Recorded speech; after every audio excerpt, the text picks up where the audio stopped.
வணக்கம். திரையரங்கம் அங்கம்மாள். இந்த திரைப்படத்தினுடைய கதாநாயகி கீதா கைலாசம். கீதா கைலாசத்தினுடைய கேரக்டர் இருக்குல்ல, அது பேர் தான் அங்கம்மாள். அதை மட்டுமே வைத்து இந்த திரைப்படத்தை பண்ணியிருக்காங்க. இந்த திரைப்படத்தினுடைய இயக்குனர் விபின் ராதாகிருஷ்ணன். இந்த திரைப்படம் ஒரு சிறுகதையை மையமாக வைத்து எடுக்கப்பட்டிருக்கக்கூடிய திரைப்படம். இந்த சிறுகதையை எழுதியவர் பிரபல இலக்கியவாதியான அருமையான எழுத்தாளரான பெருமாள் முருகன். அவர் எழுதிய கோடி துணி அப்படின்ற சிறுகதையை மையமாக வச்சு இந்த திரைப்படத்தை எடுத்திருக்காங்க. இந்த திரைப்படத்தில் அங்கம்மாள் கதாபாத்திரத்தில் வரக்கூடிய கீதா கைலாசம் இருக்காங்கள்ல, அவங்க ஒரு கிராமத்தில் இருக்காங்க. அவங்களுக்கு 2 மகன்கள். மூத்த மகன் பேர் சுடலை, 2வது மகன் பேர் பவளம். பவளத்தை டாக்டர் படிப்புக்கு படிக்க வச்சு படிப்பெல்லாம் முடிஞ்சிருச்சு, டாக்டராக இருக்கார் அப்படி வச்சுங்களேன். மூத்த மகன் இளம் வயதிலேயே படிப்பில் சரியாக இல்லாதனால பெருசாக படிக்க வைக்கலை. அவர் அந்த ஊர்லேயே இருந்துக்கிட்டு நாதஸ்வரம் ஒன்றை வச்சுக்கிட்டு தேவைப்படுற நேரத்திலாம் தன்னுடைய மனசில் கவலை பிரச்சனைகள் அதெல்லாம் இருக்கும்போது தனியாக ஒரு இடத்துல உட்காந்துக்கிட்டு நாதஸ்வரத்தை வாசிக்கிட்டு மீதி நேரங்களில் அப்படியே தண்ணி அடிச்சுக்கிட்டு அப்படின்ற மாதிரி அந்த கிராமத்துக்குள்ளேயே அவருடைய வாழ்க்கை நடந்துருது அப்படி வச்சுங்களேன். இப்போ இந்த 2வது மகன் பவளம் இருக்கார்ல, அவருக்கு இப்போ திருமணம் அப்படின்ற பேட்டர்னில் நெருங்கிக்கிட்டு இருக்கு. பவளம் தனக்கு தெரிந்த ஒரு இளம் பெண்ணை, ஜாஸ்மின் அப்படின்றது அந்த பொண்ணு, வசதியான வீட்டு பொண்ணு, காதல் அப்படின்ற மாதிரி வச்சுங்க. அவங்க அப்பப்போ திரையரங்கில் போய் படம் பார்க்க போயிட்டு திரையரங்கில் இருக்கக்கூடிய இருக்கையில் உட்காந்துக்கிட்டு ஒருத்தர் பேசிக்கிட்டு தங்களுடைய காதலை வெளிப்படுத்திக்கிட்டு அப்படின்ற மாதிரி படத்தில் காட்சிகள் வருது. அவங்க 2 பேரும் சீக்கிரம் திருமணம் செஞ்சுக்கிறது அப்படின்ற முடிவுக்கு வந்தாச்சு. அவங்க அப்பா அம்மாட்டையும் சொல்லி அவங்க அப்பா அம்மாவும் இந்த காதலுக்கு ஓகே அப்படின்ற மாதிரி சொல்லிட்டாங்க. இந்த காதல் ஓகே ஆகி திருமணம் நடக்க போகுது அப்படின்ற ஒரு பக்கம் இருந்தால் கூட பவளத்துக்கு ஒரு சிக்கல் இருக்குது. என்ன அப்படின்னா, சுடலை பவளம் இவங்க 2 பேருடைய அம்மா அங்கம்மாள் இருக்காங்களே, அவங்க ரவுக்க போடுறது இல்லை, நோ ப்ளவுஸ் போடுறது கிடையாது. புடவை மட்டும் கட்டிக்கிட்டு மேலே ப்ளவுஸ் இல்லாமல். அந்த கிராமத்தில் இவங்க மாதிரி இன்னும் கூட சில பெண்கள், வயதான பெண்கள் இருக்காங்க, ப்ளவுஸ் எதுவுமே போடாமல். இவங்க எப்போவுமே ப்ளவுஸ் போடுறதில்ல. படத்தில் சட்டைன்னு சொல்கிறாங்க, சட்டை போடுறது இல்லை நாங்கள் அப்படின்னு. அவங்க லைஃப்பில் இப்படியே இருந்து பல வருஷங்கள் பழகிருச்சு அவங்களுக்கு.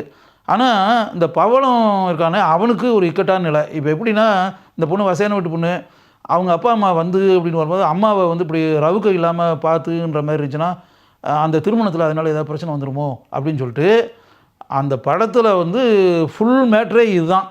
அம்மாவை ரவுக்க போட வைக்கணும், ப்ளவுஸ் போட வைக்கணும். அது ஒரு சாதாரண மேட்ரு கிடையாது. எவ்வளோ சொல்லி அம்மா கேட்கலை. நிறையா வற்புறுத்தின பிறகு ஒரு ஸ்டேஜில் சில காட்சிகளுக்கு மட்டும் சட்டை போட்டுக்கிறாங்க, ரவுக்க போட்டுட்டு சில காட்சிகளில் வர்றாங்க.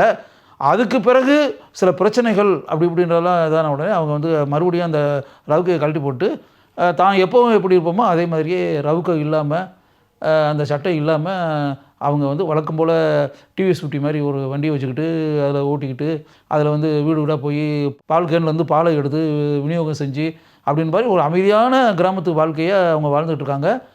அந்த கிராமத்தில் இருக்கக்கூடிய சில வயதான பெண்கள் அவங்களுக்கு நெருங்கிய தோழிகள் அப்படின்றது ஒன்று. வீட்டில் கிட்டத்தட்ட அவங்க ஒரு மகாராணி மாதிரி, அவங்க சொல்கிறது தான் சட்டம் அப்படின்ற அளவுக்கு. அது பவளமாக இருக்கட்டும், சுடலையாக இருக்கட்டும், சுடலனுடைய மனைவியாக வரக்கூடிய சாரதாவாக இருக்கட்டும், இல்லாட்டி அவங்களுடைய குழந்தை ஒரு சிறுமி, பள்ளிக்கூடத்தில் படிக்கக்கூடிய ஒரு சிறுமி அதாகட்டும், எல்லாமே அங்கம்மாள் என்ன சொல்கிறாங்களோ அதை கேட்டு அப்படின்ற அளவுக்கு, அந்தளவுக்கு ஒரு சிங்கத்தை போன்ற ஒரு பெண் அப்படின்ற மாதிரி வச்சுங்களேன். இதையெல்லாம் தாண்டி அந்த திருமணம் நடக்கணும் அப்படின்னு வரும்போது அந்த மணமகளுடைய அப்பா அம்மா இருக்காங்கள்ல, அவங்க ஒரு ஸ்டேஜில் வீட்டுக்கு வந்துடுறாங்க இவங்க குடும்பத்தை பார்க்க அப்படின்போது அந்த டைமில் ரொம்ப வற்புறுத்தி அம்மாவை சட்டை போட வச்சு ப்ளவுஸ் போட வச்சு உட்கார வச்சு அவங்க கொஞ்சம் அதிகமாக டாக்கெட்டிவாக இருப்பாங்க, நிறையா அதிகார தோரணைகள் பேசி அப்படியே கிராமத்துக்கே இருக்கக்கூடிய இந்த கெட்ட வார்த்தைகள்லாம் இருக்குல்ல, அதெல்லாம் பயன்படுத்தின்றதெல்லாம் இருக்கும். அப்படி எதுவுமே பயன்படுத்திட வேண்டாம், அப்படிலாம் எதுவும் பேசிட வேண்டாம், யாரையும் தூக்கி எறிஞ்சு பேசிட வேண்டாம், யாரையும் எதிர்த்து பேசிட வேண்டாம், யாரையும் கேவலமாக பேசிட வேண்டாம். அவங்க வந்துட்டு போகிறது வரை பல்ல கடிச்சிக்கிட்டு அமைதியாக நடிக்கணும் அப்படின்ற மாதிரி சொல்லி உண்மையாகவே கீதா கைலாசம் நடிக்கிறாங்க. உண்மையாகவே அமைதியாக இருப்பதை போல், பணிவாக இருப்பதை போல், அடக்கமாக இருப்பதை போல் அப்படின்ற மாதிரி. அது பிறகு அவங்க இந்த வீட்டில் பார்த்துட்டு சாப்பிட்டுட்டு இங்கேருந்து கிளம்பி போயிடுறாங்க. படத்தினுடைய உச்சக்கட்ட காட்சியில் ஒரு எதிர்பாராத திருப்பம் உண்டாகிறது. அது என்ன திருப்பம் அப்படின்ற அந்த விஷயம் இருக்கு இல்லையா, அதை இப்போ நான் சொல்லலை. நீங்கள் படத்தை பார்த்து தெரிஞ்சுக்கங்க. அந்த அளவுக்கு அந்த அங்கம்மாள் கதாபாத்திரத்திற்கு படத்தினுடைய உச்சக்கட்ட காட்சியில் என்ன திருப்பம் உண்டாகிறது, அவர் எப்படிப்பட்ட திருப்பத்தை இந்த திரைப்படத்தினுடைய உச்சக்கட்ட காட்சியில் உண்டாக்குகிறார் அப்படின்றது இல்லையா, அதை வந்து ஃபில்மை பார்த்து நீங்கள் தெரிஞ்சுக்கோங்க. முழுக்க முழுக்க அங்கம்மாள் கதாபாத்திரத்தை மையமாக வைத்து எடுக்கப்பட்டிருக்கக்கூடிய திரைப்படம் இது. இந்த அங்கம்மாள் கதாபாத்திரத்தில் கீதா கைலாசம் அந்த கதாபாத்திரமாகவே வாழ்ந்திருக்கிறார். அருமையான நடிப்பு. கீதா கைலாசத்தை தவிர இந்த கதாபாத்திரத்திற்கு இந்த அளவுக்கு வேறு ஒரு நடிகை பொருத்தமாக இருந்திருப்பாரா அப்படின்றது உண்மையாகவே சிந்திக்க வேண்டிய விஷயம். அந்த கதாபாத்திரத்தை நம்ம மனங்களில் ஆழமாக இடம்பெறக்கூடிய அளவிற்கு தன்னுடைய மிகச்சிறந்த திறமையை வெளிப்படுத்தி இருக்கிறார் கீதா கைலாசம். அவருடைய மூத்த மகன் சுடலையாக வரக்கூடிய பரணி இயல்பான நடிப்பை படம் முழுக்க வெளிப்படுத்தி இருக்கிறார். இரண்டாவது மகன் பவளமாக நடித்திருப்பவர் சரண் சக்தி அருமையாக நடித்திருக்கிறார். கேஷுவலாக நடிச்சிருக்காரு. அந்த கதாபாத்திரத்திற்கு அவர் கச்சிதமாக பொருந்தி இருக்கிறார். சுடலையின் மனைவி சாரதா கதாபாத்திரத்தில் வரக்கூடிய தென்றல் ரகுநாதன் மிக கேஷுவலாக நடித்திருக்கிறார். படத்தில் நடிக்கிறோன்ற ஃபீலிங்கே இல்லை. நம்ம உண்மையாகவே ஒரு கிராமத்தில் வந்து ஒரு பெண்ணை பார்த்தா எப்படி இருக்கும், அந்த அளவுக்கு நேச்சுரலாக இருக்குது அவங்களுடைய நடிப்பு. சிறிது கூட செயற்கைத்தனம் என்பதே அவருடைய நடிப்பில் இல்லவே இல்லை. அந்த அளவிற்கு பாராட்டப்படக்கூடிய அளவிற்கு தன்னுடைய நடிப்பு திறமையை அவர் அனைத்து காட்சிகளிலும் வெளிப்படுத்தி இருக்கிறார். ஜாஸ்மின் கதாபாத்திரத்திற்கு முல்லை அரசி பொருத்தமாக இருக்கிறார். அந்த கதாபாத்திரத்துக்கு என்ன செய்யணுமோ அதை முல்லை அரசி பாராட்டக்கூடிய வகையில் செய்திருக்கிறார். சுடலை சாரதா இவங்க 2 பேருடைய மகளாக வரக்கூடிய சிறுமி படம் முழுக்க அருமையாக நாம் கைதட்டி பாராட்டக்கூடிய அளவிற்கு தன்னுடைய நடிப்பு திறமையை தான் வரக்கூடிய அனைத்து காட்சிகளிலும் வெளிப்படுத்தி இருக்கிறார். நடுத்தர வயதை தாண்டிய ஒரு கிராமத்து பெண் தன் சரீரத்தில் சட்டை அணியாமல் இருக்கக்கூடிய விஷயத்தை மையமாக வைத்து எழுதப்பட்ட ஒரு சிறுகதையை எடுத்து அதற்கு அருமையாக திரைக்கதை அமைத்து விபின் ராதாகிருஷ்ணன் இயக்கி இருக்கக்கூடிய இந்த முறை இருக்குல்ல, அதை நாம் நிச்சயம் பாராட்ட வேண்டும். அங்கம்மாள் என்ற இந்த திரைப்படம் வந்து 10ஓடு ஒரு திரைப்படம் கிடையாது.